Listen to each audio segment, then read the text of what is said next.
Tá no ar o ManaCast. Olá, eu sou a Mana Assunção, uma mulher branca de cabelos encaracolados, com 44 anos, visto uma blusa preta com estampas étnicas, e hoje eu vou falar sobre o envelhecimento da população e suas consequências. Eu sou psicóloga e arteterapeuta. Segundo a ONU, até 2030, nós teremos um número de idosos superior ao de pessoas abaixo de 15 anos. Isso porque temos um aumento da expectativa de vida e também uma acelerada redução da taxa de fecundidade. Atualmente, os idosos representam 14% da população brasileira, mas esse percentual deve subir para 20%. Em relação à população global, temos cerca de 12,2% de idosos, o que representa mais ou menos 901 milhões de pessoas, a maior parte concentrada em países de média e baixa renda. O que isso significa, numa posição global, que 80% desses idosos não têm acesso a pensões e suportes financeiros. Frente a esses dados já temos bastante margem para discussão, né? Entre envelhecimento saudável, combate ao etarismo, políticas públicas, residências ou instituições de longa permanência, redução da vulnerabilidade socioeconômica. Há que se acrescentar que, entre a população idosa mais carenciada, as mulheres estão em maioria também. Por outro lado, como característica desse envelhecimento, temos a necessidade de cuidado, seja domiciliar ou com políticas públicas. Como o tema do Enem abordou os desafios para o enfrentamento da invisibilidade do trabalho do cuidado realizado pela mulher no Brasil, o cuidado com os idosos também engloba esse papel da mulher, né? Esse envolvimento principalmente da mulher. Comprovando isso, tem um dado do IBGE de 2022 que 7 milhões de mulheres entre 15 e 29 anos no Brasil não estudaram e não exerceram trabalho remunerado. E o maior motivo eram tarefas domésticas ou cuidados com parentes, que envolvem pessoas com deficientes, adoentadas, né? Isso significa 60,4% de mulheres em casa dedicadas a essas atividades. Frente a essa realidade, temos representantes de 17 ministérios no Brasil para discutir uma política nacional de cuidado e reduzir o impacto na vida das mulheres com relação a isso. Por outro lado, isso implicaria em quase 39% do PIB, o que parece um grande desafio num país como o Brasil e talvez um processo não tão rápido. Então, acho que precisamos discutir inclusive medidas intermediárias, né, desse olhar para a população que segue por esse percurso.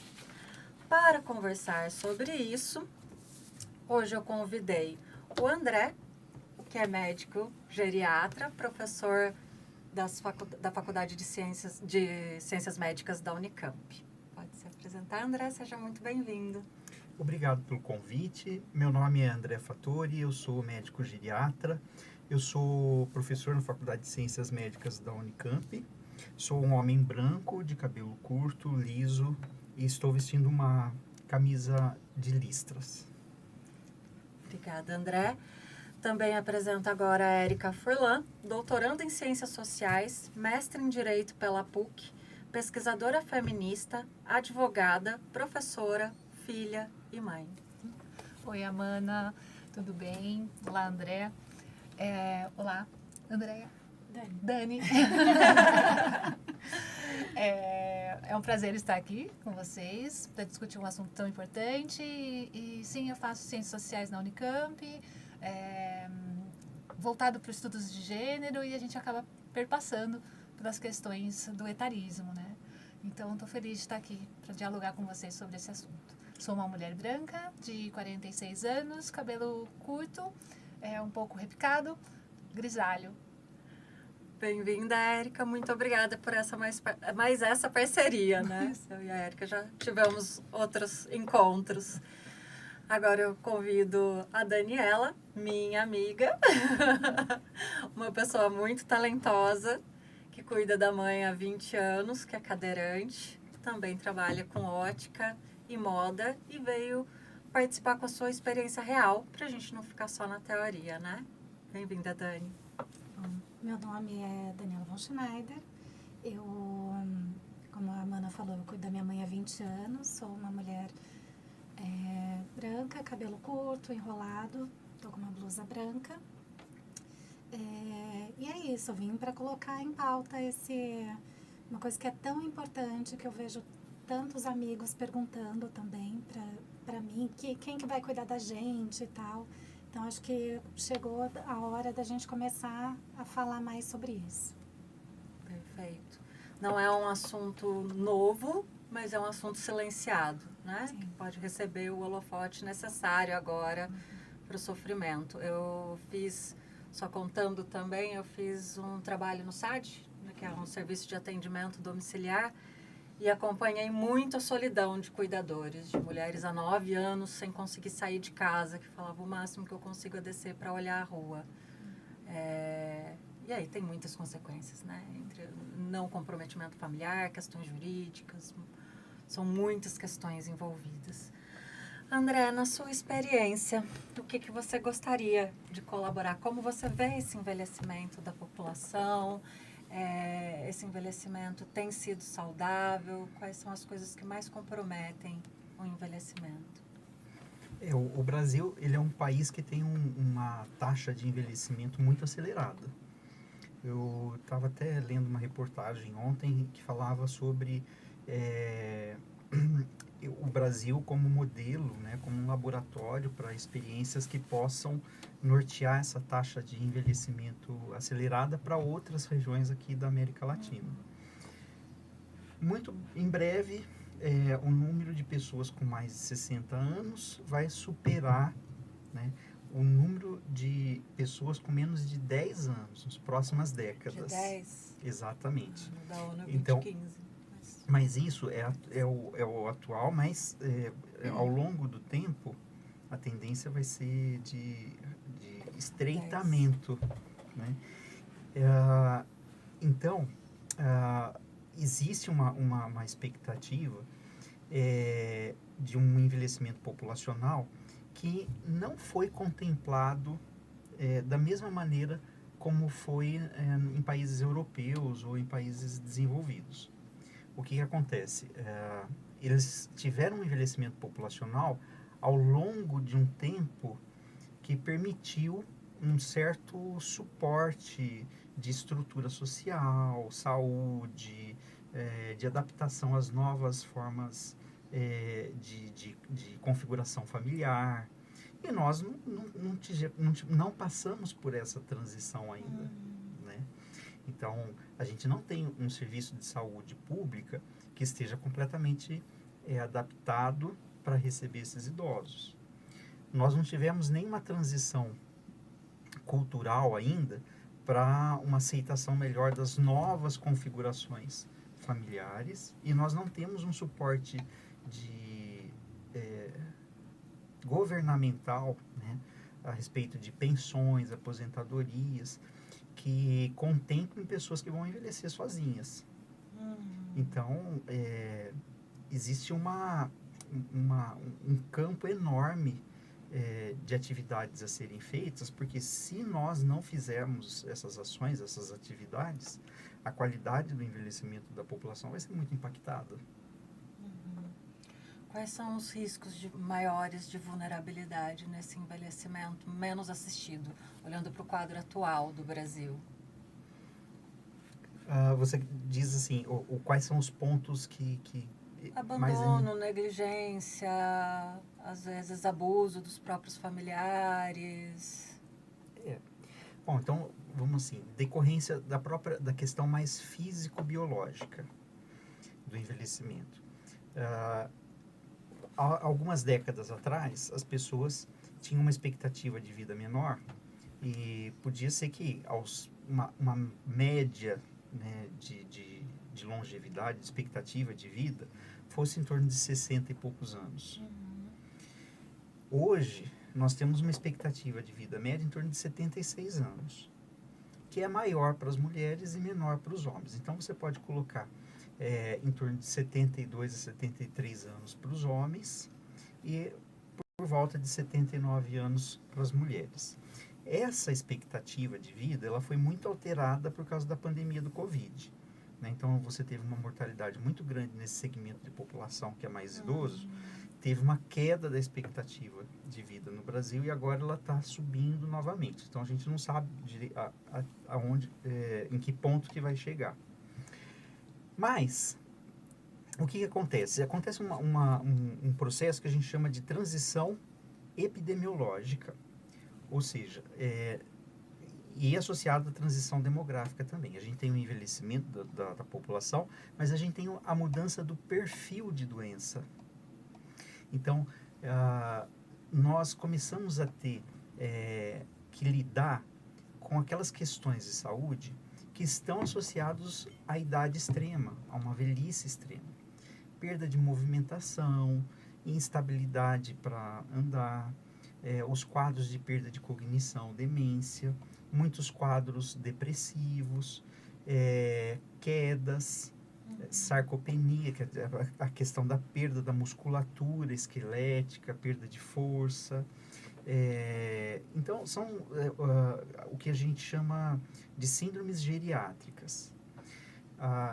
Essa mudança epidemiológica é uma mudança do perfil de doenças que a gente vai ter que lidar. Então, a primeira coisa, quem que é o profissional que está sendo preparado para isso? Nas faculdades não existe um currículo mínimo que contemple uma formação para esse olhar.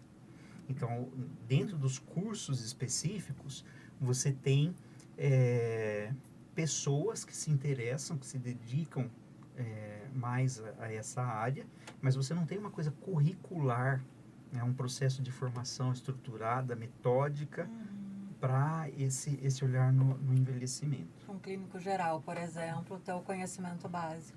O conhecimento básico para lidar com as pessoas que estão envelhecendo. Isso aí é uma questão físico-biológica, né? A nossa configuração familiar está mudando, né? Então, nós saímos de famílias que tinham 4 filhos, 5 filhos, que eram potenciais cuidadores, e aí principalmente as mulheres, para famílias que têm um filho ou não têm filhos. E a gente não pode contar que um filho, né, esteja disposto a assumir o cuidado do pai ou da mãe. E aí, nesse momento, o que se fará com essa pessoa que não tem um suporte, né, imediato em relação ao cuidado dela quando estiver numa fase extrema de idade? E pior ainda, o que vai acontecer com essa pessoa se ela não tiver um suporte financeiro? Quer dizer, um sistema previdenciário que garanta o mínimo para a sobrevivência. Entendeu? Nós tivemos muitas mudanças, por exemplo, nas leis trabalhistas nos últimos anos, em função de crises que o país viveu, para tentar acomodar de uma maneira razoável as coisas, mas que ao mesmo tempo fragilizaram o sistema de previdenciário e as pessoas que vão receber aposentadoria, que vão ter um recurso fixo lá à frente. E se a gente imaginar que não haverá uma família para cuidar, ou uma família muito reduzida para cuidar, quem vai se responsabilizar pelo amparo social dessas pessoas? Então, essas questões são muito importantes. Ainda não tem muitas respostas, né? Não tem muitas respostas. Eu antevejo que assim, a gente vai ter uma crise em relação a isso, porque não se pensa em médio e longo prazo, mas vai ter uma crise. Né? Uma crise de cuidadores, de locais para receberem essas pessoas. Você tocou muito no assunto das mulheres. Existe uma diferença da expectativa de vida entre mulheres e homens. As mulheres vivem mais que os homens. Mas você viver mais não significa que você está vivendo com qualidade. E o que a gente observa é que essas mulheres que vivem mais também adquirem maior grau de dependência e necessidade de ajuda. Ou seja, viver mais nem sempre é positivo se você não acompanha. Isso não é acompanhado de independência, autonomia e suporte. Né?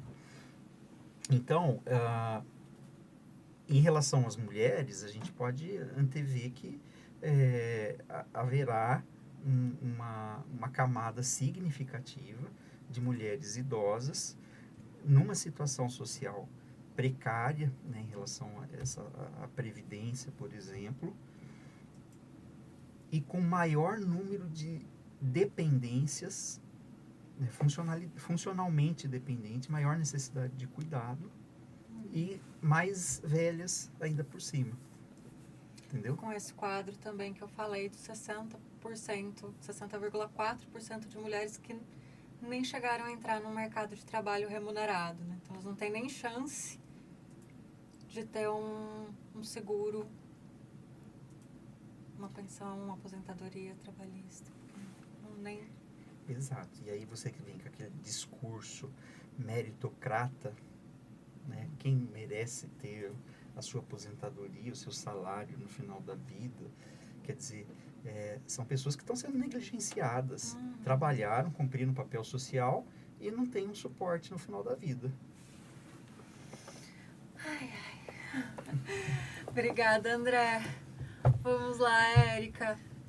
Vocês querem perguntar alguma coisa para o André, ou comentar do que ele falou? Não, acho que o que ele falou me fez lembrar, no passado, existia a geração para os homens, elas eram chamadas uma certa idade, né? A idade do meu pai, né? Por volta dos 75 anos, é chamada geração carne de pescoço, né? Porque quando eles eram crianças, eles tinham que dar o peito do frango para o pai, porque o pai estava trabalhando, produzindo, enquanto eles comiam o pescoço do frango. E depois que eles cresceram, casaram, tiveram seus filhos, a necessidade era dar o peito de frango para os filhos. E eles continuaram comendo, então, a carne de pescoço. Agora, para nós, mulheres, eu consigo fazer uma analogia pensando assim que a gente ficou como se fosse um sanduíche, né?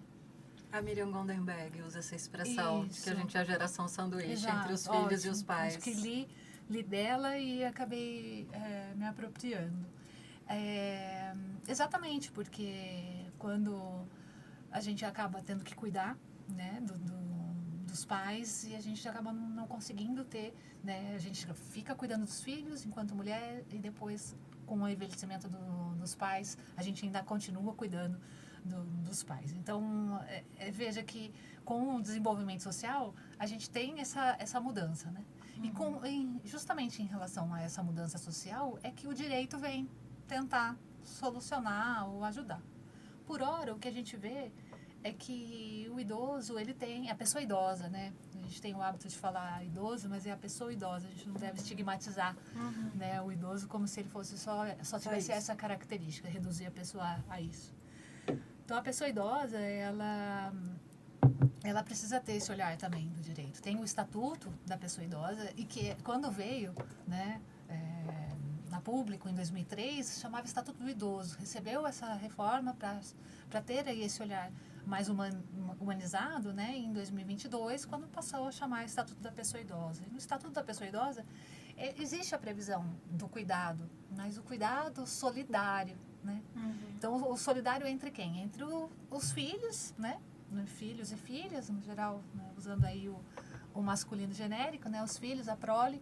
E não havendo a prole, então, ficaria a responsabilidade para o governo. E quem deveria capitanear, né, os pedidos, Ministério Público, Defensoria Pública.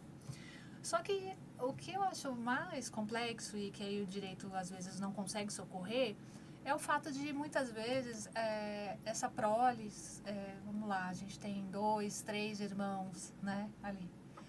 E dentro desse coletivo de filhos, apenas um ou uma, né? Porque a gente sabe muito bem que o cuidado é sempre voltado para a mulher. A mulher já é pensada, né, nisso. Tanto é que a gente Isso conversava... desde sempre, né? Desde sempre, De né, ter Dani? 15 filhos. Sim, se tiver... Se uma pessoa assume o papel, parece que ninguém mais vê. Exato, Tá exato. pronto, Graças a Deus alguém solucionou, tá solucionado ali, está o problema. né? Então, acho que o maior problema também exatamente esse. De você conseguir estimular a prole toda a contribuir no cuidado com o pai ou a mãe que está ali necessitando de cuidados. Então, lá, como a Dani falou, você tem lá 3 irmãos, 15 irmãos, uma pessoa pegou para cuidar temporariamente, ou enfim, porque se sentiu ali naquele dever moral, no dever moral de cuidar. E como que essa pessoa vai conseguir fazer com que os irmãos colaborem com esse cuidado? O direito dá uma resposta? O direito não dá a resposta. Porque, na verdade, quem tem que entrar com essa ação para obrigar os filhos a cuidarem é a pessoa idosa. A pessoa idosa não vai entrar com uma ação contra os outros filhos para obrigá-los a ter ali um dever moral, né? A gente chama assistência material, assistência humana, né? Então, isso não vai acontecer. Só poderia acontecer se esse idoso, essa pessoa idosa, se ela tivesse ali numa condição de interditada, porque o tutor, nessa hora, poderia, então, ingressar com a ação. Você sabe explicar o porquê que a lei caminha nesse sentido de precisar ser o idoso? Então, porque, infelizmente, o que a gente vê, assim, por exemplo, no Estatuto da Pessoa Idosa, né, diz ali que a responsabilidade, os alimentos serão prestados à pessoa idosa na forma da lei civil. E a lei civil prevê que sempre tem um responsável por fazer essa prestação. Então, se é uma criança, os genitores farão a prestação. Se é uma criança precisando de alimentos, então os genitores farão a prestação. Se é o genitor precisando de alimentos, então se o ascendente está precisando de alimentos, são os descendentes, são os filhos que vão fazer essa prestação. Então é sempre a pessoa que é o objeto ali, que é o sujeito do direito, é que tem que lutar por isso. Então o sujeito do direito aí é a pessoa idosa. Então, pela legislação, o que a gente vê é isso, que quem é que vai receber esses alimentos? Quem vai receber esse cuidado? Essa pessoa, é esse o sujeito de direitos que tem que encabeçar uma ação, um pedido. Se ele não tem condições, se essa pessoa não tem condição, então aí sim um terceiro faria por ela. Porém, e aí a obrigação é solidária, né? Se eu tenho 3 irmãos, a obrigação é entre todos os irmãos, né? De forma dividida, e isso ficaria numa sentença, em processo judicial dividido. Olha, você não consegue fazer uma prestação direta, pessoal, então você vai fazer uma prestação financeira. Isso fica definido em sentença, em não havendo cumprimento, no descumprimento. Aí a gente teria como exigir, obrigar. A solução seria já colocar isso antes, né? Se a pessoa é idosa e colocar isso antes. Né? Então, o que eu imagino... Essa divisão. O que eu imagino que, por exemplo, no Estatuto da Pessoa Idosa, vai falar os alimentos serão prestados de acordo com a lei civil. Perfeito. No artigo 12, a obrigação alimentar é solidária, ou seja, dividida entre todas as pessoas, os descendentes ali, né? Podendo a pessoa idosa optar entre os prestadores. Tá bom. Aqui, talvez, o legislador poderia incluir uma explicação no sentido de que, olha, a obrigação alimentar ela é solidária e ponto. Não tem essa de poder optar entre os prestadores. A obrigação solidária seria, sim, e todos eles de forma igualitária.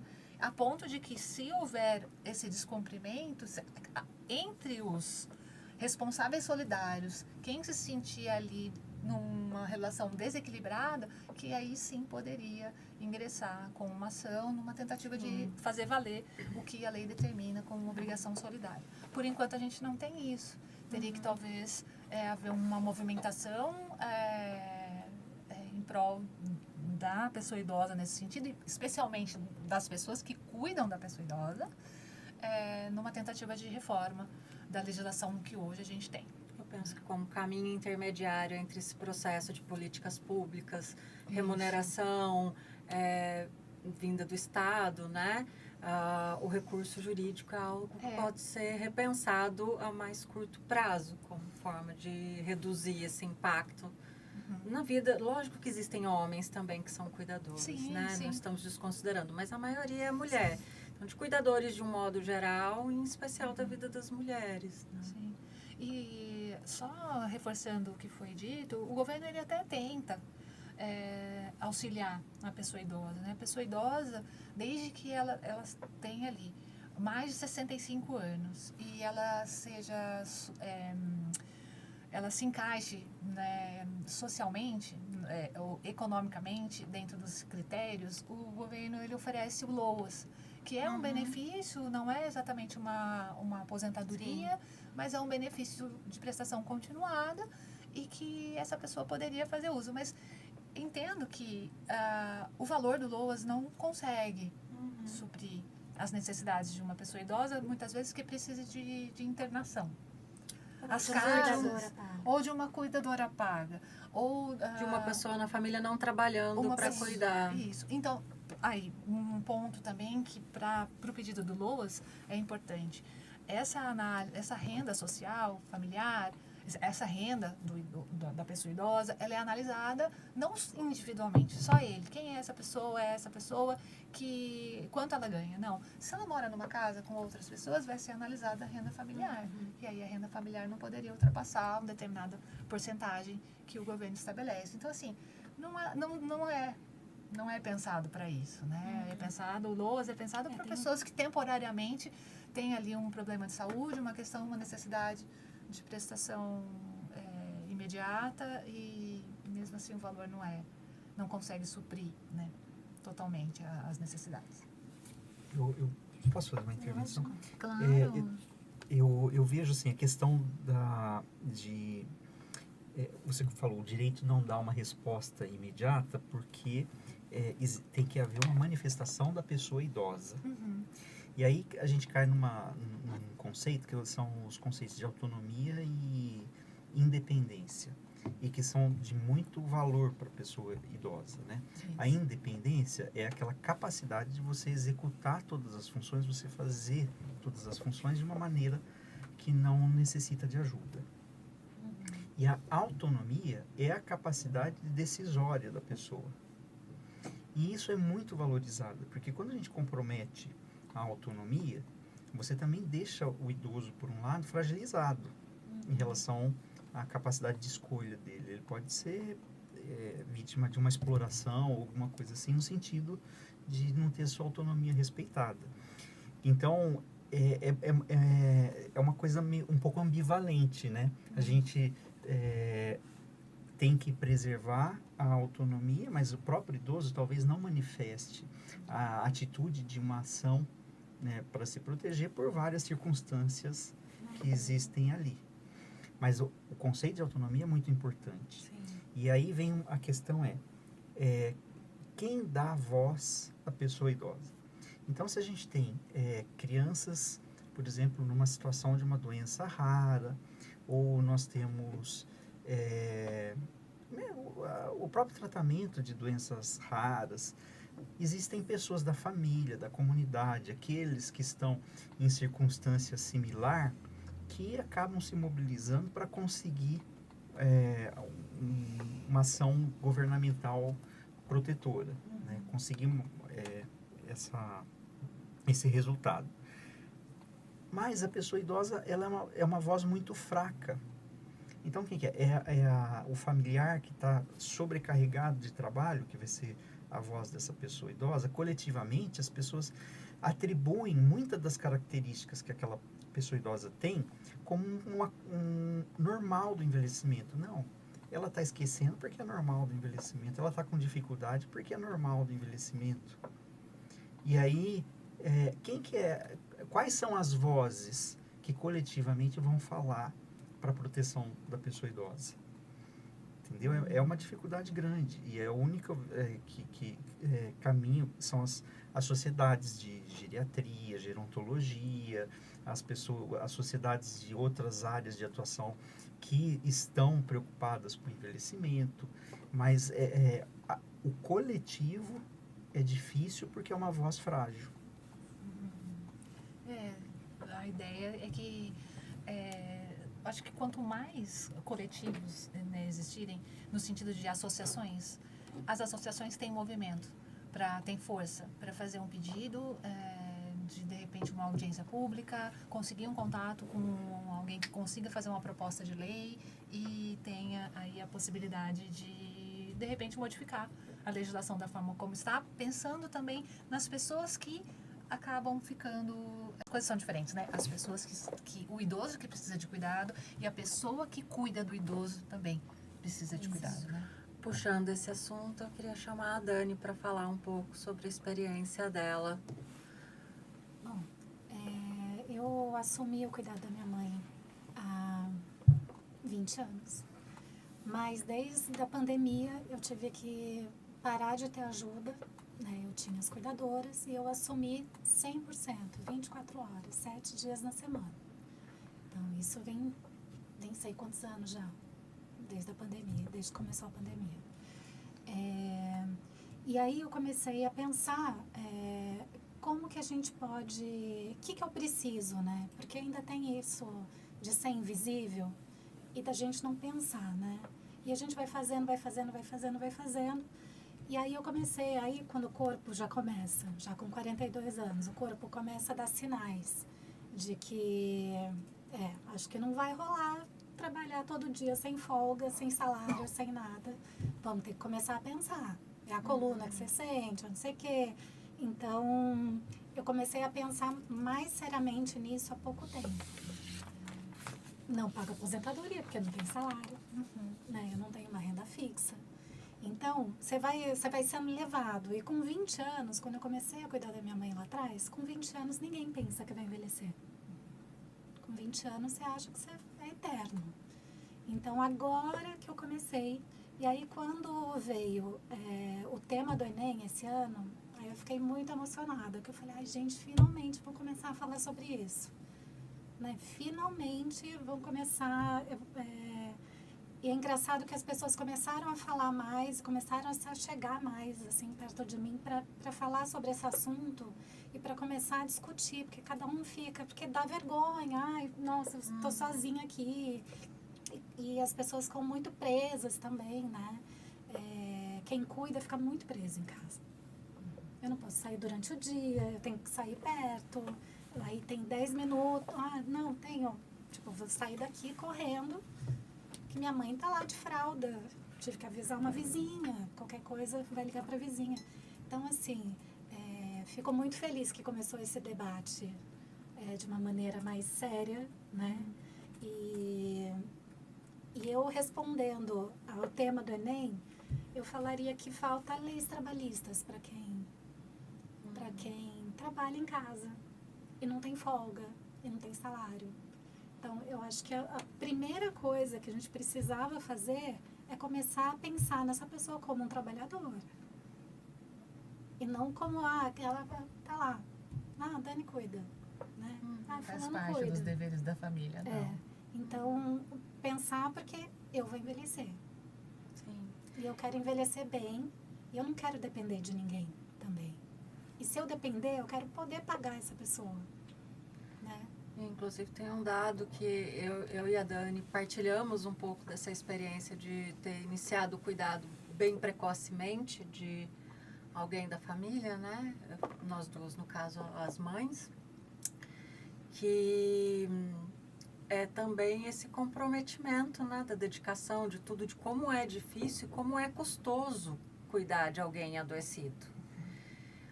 Por muito tempo, meu salário ia quase que integralmente para o cuidado da minha mãe, né? A Dani, ela tinha uma ótica, mas chegou uma hora que eu manter uma cuidadora em casa, todas as consequências, 2 cuidadoras em casa para manter o trabalho, o que ela ganhava não compensava, né? Então, a gente fica amarrado entre essa pressão do cuidado, dos custos.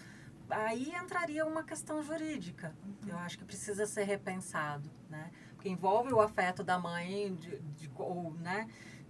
do idoso, da pessoa adoecida, de não querer ter uma ação jurídica, mas as consequências pro cuidador. É uma ação para mim, é uma ação para as consequências por quanto a minha vida foi comprometida. E não porque não se deseja cuidar, Mas Sim. por quanto a gente não tem direito de viver e não tem direito de pensar no nosso próprio envelhecimento, de escolher ou não ter filhos, né? Porque é uma demanda muito alta, muito grande, num custo alto. A minha mãe hoje está numa instituição de longa permanência particular, o valor disso é altíssimo. E sou eu que arco sozinha com isso. Então, né, nesse caminho, eu e a Dani nos encontramos mas virei psicóloga, eu debato essas coisas, consigo trazer isso para um campo profissional hoje também, de discussão, né? Quer complementar, gente? A gente está indo para o fim. Quem quiser falar mais alguma coisa?